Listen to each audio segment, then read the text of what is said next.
Chapter 10. The Three Centers of Unhappiness. There is nothing about any level of consciousness that is right or wrong, good or bad, pure or evil. You should feel free to let your consciousness touch on any of the 7 levels. You are where you are, here and now. Your growth in living love will depend on completely accepting yourself and others, right here now, and not in some future time when you have conquered your addictions. Just accept where you are now by realizing that you are experiencing addictions that give you the feelings you need for your next step in growth. By joyously using your here and now as a stepping stone, your growth will be happening in the fastest possible way. Here is the living love scale you can use to develop a moment-by-moment feeling of where you are in your great adventure into higher consciousness. The first center of consciousness, the security center. What is it that makes you feel secure? What is it that makes you feel insecure? Your answer to these questions is probably misleading to you, for your feelings of security are created by your emotional programming, what you are telling yourself inside. The outside conditions of your life do not make you feel either secure or insecure. They only trigger your inside programming. One person may feel secure with practically no money at all. Another may feel insecure with $1 million in the bank. The security center automatically triggers feelings of fear and anxiety when the outside world does not conform to your security programming. Observe how much of your time is involved in an unpleasant striving to achieve the conditions that you tell yourself you must have to feel secure. The security center of consciousness is very demanding and strongly pulls your consciousness away from the higher centers.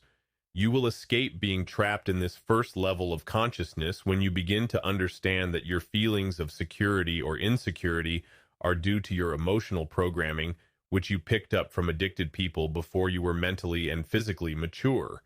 You will also notice the impossibility of getting enough of whatever it is that you equate with security. You may be like the rat who is running as fast as he can in a revolving cartwheel cage. There is no way to get there by running faster, or by achieving more efficiently. Paradoxically, you would probably be safer if you never again experience fear in your life. Unless you were actually trapped in a jungle situation, faced with the need for immediate fight or flight on a physical level, you will be far safer when consciousness replaces the emotional response of fear. For example, if you wish to cross a busy street, you increase the probability of being hurt if you are afraid of being hit by speeding automobiles. You will be safest if you are simply conscious of the automobiles running back and forth and calmly wait on the curb until there is a break in the traffic. When you perceive this break, without the slightest experience of fear, paranoia, or danger, you calmly and peacefully walk across the street. If you were totally unconscious of what happens when an automobile hits you, as a small child is, fear would be helpful to make you more aware of the overall situation. But once you are old enough to be conscious of the various factors involved in a life situation, a fear response makes you more jumpy and less perceptive. It uses up your energy by making you tense, and it keeps you from enjoying your here and now. You transcend the security level by developing a deeper and deeper understanding of how your hunger for security is all a matter of your emotional programming. It is a trip that you are doing on your own head. Your feelings of insecurity are not a necessary consequence of people, things, and circumstances around you. You will begin to realize that your life right now is what it is, and if you eliminate your addictive models of how things should be, you always have enough to feel good right here and right now. If you prefer to make changes in your life, you can make them far more effectively when you transcend the addictive programming that makes you feel insecure. When your consciousness begins to operate more and more in the love center and cornucopia center, your higher consciousness will enable you to flow into situations that offer you far more real security than your lower consciousness struggle for security will ever provide. For real security lies only in the love and flowing that you will discover through higher consciousness. It can never be found in manipulating the world of people and things around you. The second center of consciousness, the sensation center. A person who is hung up on the security center of consciousness tells himself, I can be happy if I can just feel secure. However, once he begins to feel more secure, he finds that this is not quite true. He then feels that if he can arrange the people and things in his life to provide a constantly varied pattern of beautiful sensations, he will be happy. If you are like many people, sex may be your most sought-after sensation. Your lifestyle may be designed to provide you with sexual sensations. The people you choose to be with, the clothes you buy, the home you live in, and the style of speech, thinking, and action that you have developed will tend to be determined by whatever you calculate will make you appeal to the sexual partners you most desire. This is known as subject-object sex, in which you are the subject and treat others in your life as sexual objects. There is nothing wrong with doing this, except that you are operating on a level of consciousness that cannot provide happiness. For sex is never enough. You are tuning into only a small part of yourself, and even a smaller part of others. They are not responding to you as a whole person, and you are not responding to them as a whole person. Behind the exquisite sexual dance, both of you really feel the shallowness of the subject-object relationship. You know something is wrong, even though you don't know exactly what it is, because no matter how many terrific sexual orgasms you may have, they are never enough. Even if you could reach sexual climaxes a dozen times a day, life would still seem hollow.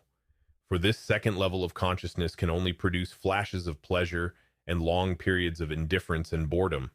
Sensations, however groovy, can never make you happy if you are depending on them for happiness. You become driven, thwarted, sometimes satiated, and not tuned in to the flow of the here and now when you are chasing sensation after sensation. But the same sensations can be totally enjoyed when your consciousness is no longer stuck on the second level. When your consciousness is primarily tuned to the love center or the cornucopia center, sensations can add to your happiness as a part of the here and now flow of your life. Although sex is the sensation that many people are most heavily addicted to, it is by no means our only addiction on the second level. We tell ourselves that we can find happiness through the taste of food, the sounds of music, the experience of a special environment that we regard as our impressive home, the sensations of movies and plays, etc. The search for happiness through sensations keeps us ingeniously busy, but nothing is ever enough until you are enough. When you are enough through higher consciousness, everything can be enjoyed as part of the great drama of your life. Until then, nothing ever quite does it for you, and the enjoyment you seek will tend to elude you as long as you addictively demand it. When you up-level addictions into preferences, you enjoy it all. When your consciousness is primarily directed toward providing you with the sensation patterns to which you are addicted, you will have more energy than when it was hung up on the security center of consciousness. You will usually be with more people, and you will need to sleep less. An individual who is hunting for sex is definitely generating more energy than a person who is worried about his security. In fact, one who is heavily addicted to the security level will probably have dropped off to sleep during the early part of the evening. Thus, the search for happiness through sensations is definitely an improvement over the search for happiness on the security center of consciousness. But wisdom, peace, and serenity are not yet in sight. The third center of consciousness, the power center. The last of the lower centers of consciousness that can never provide you with enough is the power center. Most of the people in the world are addicted to these three lower centers: the security center, the sensation center, and the power center. The attempt to find happiness through the power center is definitely a forward step in growth toward higher consciousness.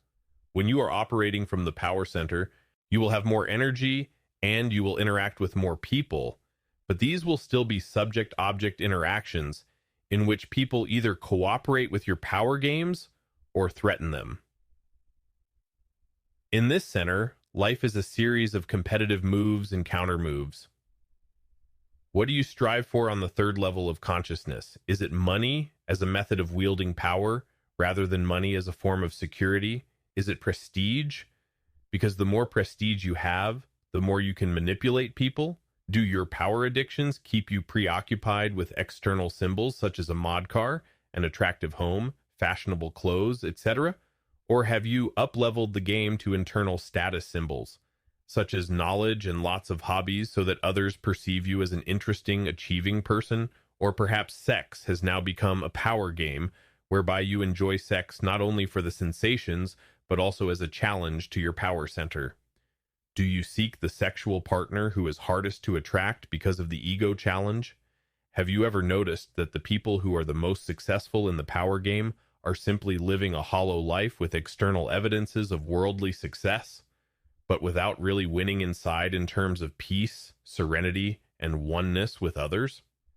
It often happens that the more successful a person becomes on the outside, the less successful he is on the inside. Anxiety, ulcers, and heart disease tend to increase with external success.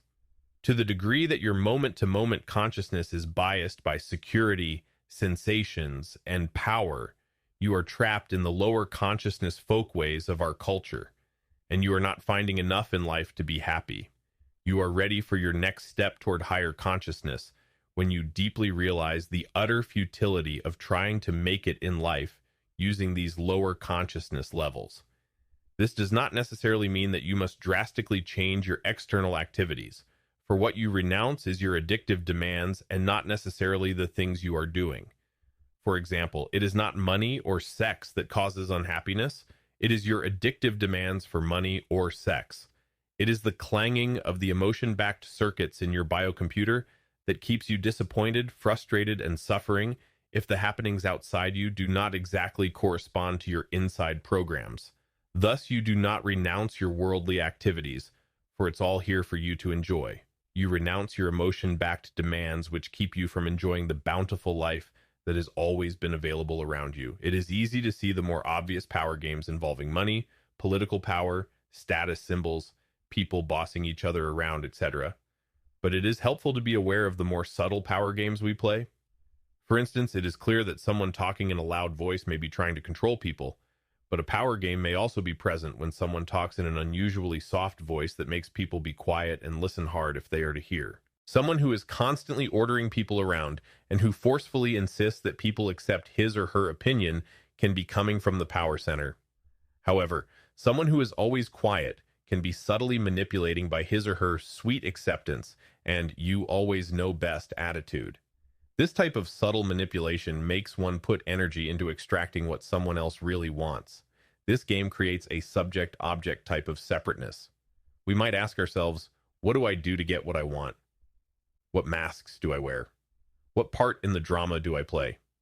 You have hundreds of things in your head that you are now protecting as a part of your personal boundaries and social position. You will grow in happiness as you gradually realize that all of this stuff is not who you really are. It's just ego-backed programming that you picked up on your way to where you are now. Your energy will enormously increase, and your sleep needs decrease as you give up guarding the various manifestations of your security, sensation, and power addictions. One of the bonuses of higher consciousness is that when you give it all up, you get it all back. What you give up are your inner addictive demands. What you get back is more of everything than you need in order to be happy. As you grow into the fourth center of consciousness, you will find that you have all the power you need in your life. In fact, you will have more than you need. For your unconditional acceptance of everyone around you will open doors that you could never have opened when you operated from the third center of consciousness. When you approach life with power addictions, you will be instantly resisted by the power addictions of other people. Instead of opening themselves to help you get what you want, they close themselves and are automatically antagonistic to your power thrusts, which threaten them. As you grow into the higher centers of consciousness, you will begin to experience an effectiveness that you could never attain when you were shoving from the third center, trying to bulldoze life into giving you what you thought you needed for happiness. Some of the most dramatic performances of your ego and your rational mind will be triggered at the power center of consciousness. Some methods of consciousness growth treat the ego and rational mind as enemies to be destroyed. In the living love way, we regard the ego and the rational mind as friends that are really there to help us, but they can be like ignorant friends who hurt us as often as they help us. Helpfulness requires both skill and understanding. Our egos and rational minds are often like the well-meaning neighbor who sees his friend lying in the street with a broken spine after being hit by a car. When he picks him up to take him to the hospital, The broken spine crushes the spinal nerves so that his friend will never walk again.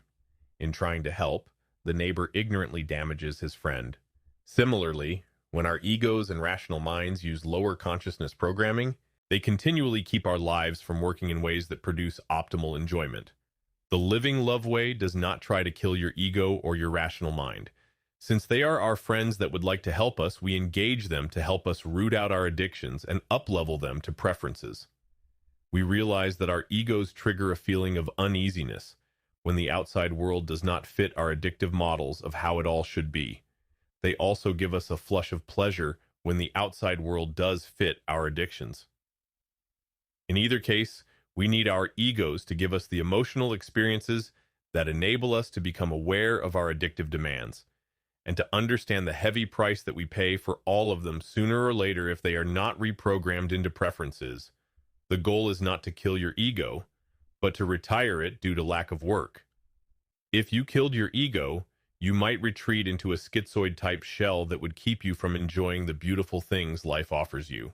Your ego has a vital part to play in revealing to you the addictions you have yet to work on. When you reprogram your addictions, your ego will automatically stop triggering negative emotions that interfere with your happiness. So welcome your ego, watch its operation, and use it as a necessary part of you that will give you the experiences you need in order to grow into higher consciousness.